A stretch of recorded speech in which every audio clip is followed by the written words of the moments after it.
So she's a born free, raised in Matabeleland in Zimbabwe's second largest city of Bulawayo. She attended Kalamazoo Valley Community College, later on earning her bachelor's and master's degree in English from Texas A&M University Commerce and Southern Methodist University.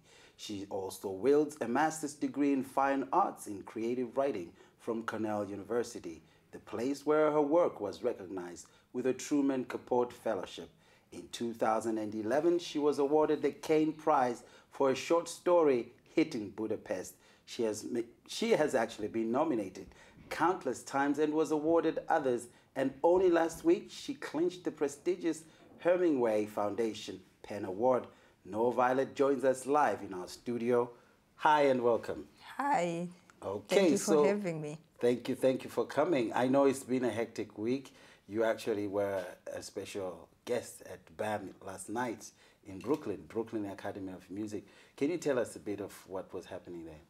I was just doing a book reading and discussion, and it's always such an honor to do literary stuff in New York City, because Brooklyn is a city of book lovers and readers, and it's always great to share, for an author to share their work with a willing audience. Yeah, anyway, congratulations, because we have actually been trying to keep up with you scooping these awards. Can you tell us, you just got the Hemingway Pen Award, yes. And before that, a few weeks ago, you were in Lagos receiving something else. Can you just briefly tell us what these awards are? In Lagos, I was lucky enough to be recognized with the Etisalat Prize for Literature, which is the first Pan-African prize, something that is quite exciting for me, because I think it's such a needed boost to African literature on the continent.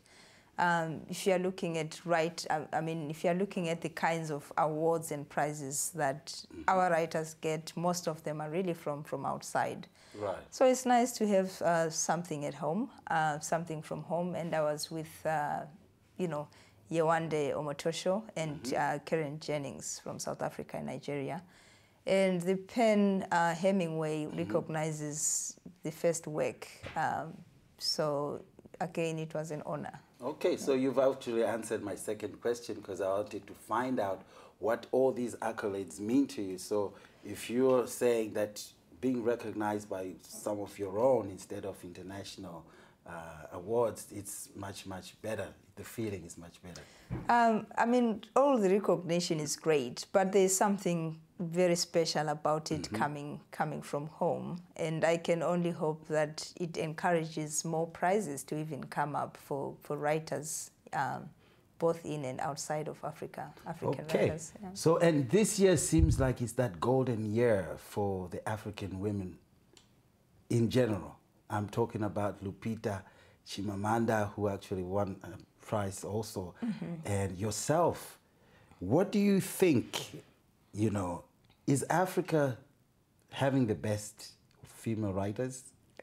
Or, in terms of the writers, is Africa producing that? Is that what it means? It's hard to say with these things, because sometimes it could be a matter of coincidence. My book could have easily come, maybe 2 years from now or 2 years before.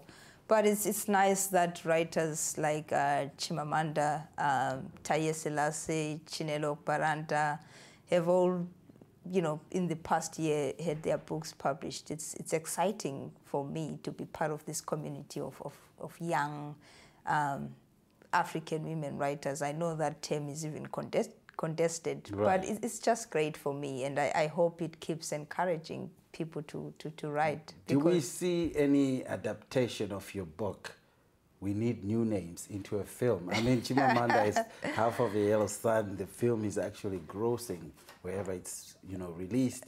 Do we see something in the future? I'm pleased to see Half of a Yellow Sun being made into a film. I think it's great, because the story, our stories need to be told in all possible mediums.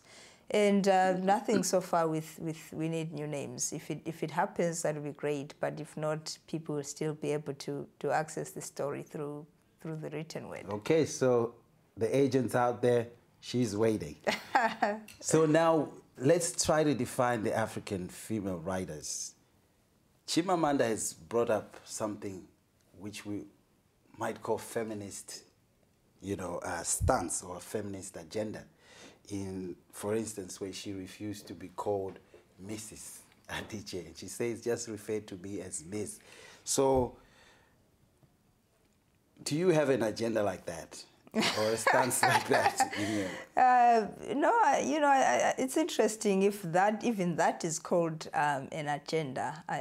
I think there is some validity in that point, because it's an issue of identity. Right. And it's important for women to be identified on their own terms. So I'm with her, 100% when she says, don't refer me to, by Mrs. Okay. I think it's high time that we recognize people for who they are, as long as they are comfortable. Me, in terms of agenda, that's a tough one. I realize that when I pick up my pen to write, I am trying to communicate something. And there are so many things that I want to communicate. So I guess, yes, I have agendas. It's hard to sort of put them in one box and say, this is my agenda. But if I were forced to do that, I would say my agenda has to do with having people think more about our humanity, and hopefully in transformative ways, so that we as a global society can get to a place of betterness. And I'm saying that with, thinking about the kinds of themes that I'm interested in. Okay, so that means, going back to the feminist agenda, would you take after your husband's name if you got married? If what's wrong with that? When you get married? When I get married, okay. I don't know. That's not important for me. I feel like my identity is always set and established, and I'm not dying to be identified through somebody else, just like he is not dying, hopefully, to be identified through me. And those are really personal decisions. I think that shouldn't matter in the larger scheme of things. Okay, so you spoke a little bit about what your agenda would be in terms of humanity. So Uganda just passed this bill against homosexuality. What is your take on that bill? I am disappointed by the bill, and I'm disappointed any time when people's freedoms are limited by acts of governments. The year is 2014. I think everybody has the right to be who they are and live life as they so choose. And I'm hoping we come to a point where straight people on the continent are comfortable defending the rights of gays and other minorities, because I think our freedoms should be connected. I mean, if people stand aside while a certain group's freedom are being taken away, or if their rights are being violated, tomorrow it could be you. Right. Yeah. Okay. So now, why is it that it seems that people in the diaspora have a different stance to these kind of issues than those already on the continent? Because I know that people in the continent will say, that's not part of us. It goes against our tradition, against our religion, and all that. And they are very vocal. And then people out here in the Western world are sort of like softening up and saying, let them be, let them be.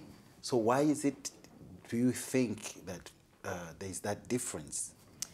I'm always reluctant to speak for people, but I think when I'm thinking back to my own childhood, my own upbringing, it was a culture of silence. It was a culture where things like sexuality or even sex were not openly discussed, so that I can imagine that gay people were simply kept in the closet because there was no space. But when you move outside to places and spaces where people are more freer, I think it starts opening conversations and dialogue. And I think that's where you get the disconnect between the issue of sexuality as it plays out at home and outside. But it's very much part of the human experience. I think it doesn't make sense to say this is not an African thing, this is an outside thing. I think there's no truth to that. It's our way of silencing and denying people's rights and their right to be who they are. Okay, now if you were to be asked, or to be asked to pick an African writer who deserves the Nobel Peace Prize, who has never received this prize, who would it be?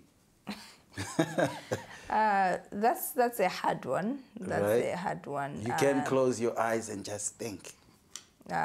Because of what they've said, because of what they stood for, because of what they've written in their works. I don't know. I will probably pick Chinua Achebe Ngugi Thiong'o.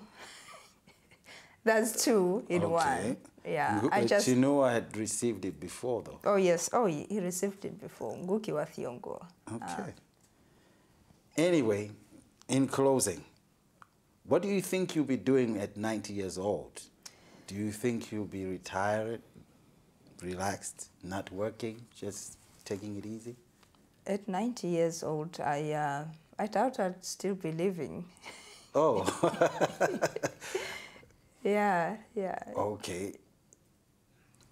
Well, I don't know. You never know. It's life. You never know. But I don't imagine myself living to that ripe age. Our president from Zimbabwe is still living and still working, but for that matter. He is still working, and I guess he has good genes. But in my family, I don't know if we're blessed with that kind of, What advice would you give if it was your grandfather at 90 years old still working? I would say... Holding a high position like that. I would say daddy or grandpa, actually.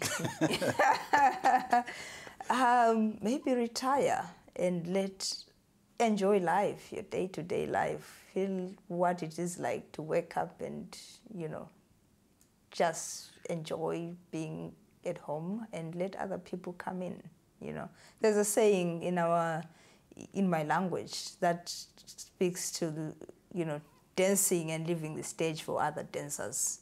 Okay, whilst the music is still good. While the music is still good. Okay, that goes back to your book, We Need New Names. Mm-hmm.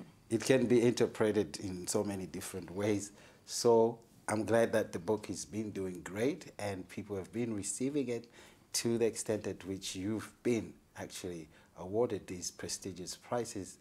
And we hope to hear from you in the future. Is there anything we should know? Any books that are coming up?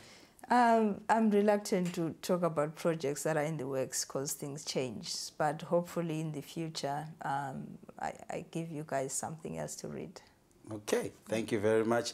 So this was NoViolet Bulawayo, actually, a girl from Bulawayo in Zimbabwe. She was in our studios talking about her experiences and awards with her first novel, We Need New Names. Please stay tuned. I'm Fungai Maboreke for Sahara TV.